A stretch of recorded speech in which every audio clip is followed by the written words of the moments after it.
బాటు బంధువు వీడు, రేవు పక్కరే పల్లెకు నచ్చిన చెలికాడు.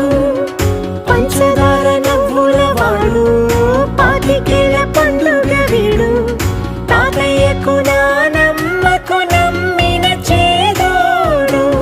ఉక్కు పాలే గోదారై, ఊపిరి గాలే గోదారై, గలగల పరుగుల కలలుగా అలలెగసిన తన వయసుకు నలుపే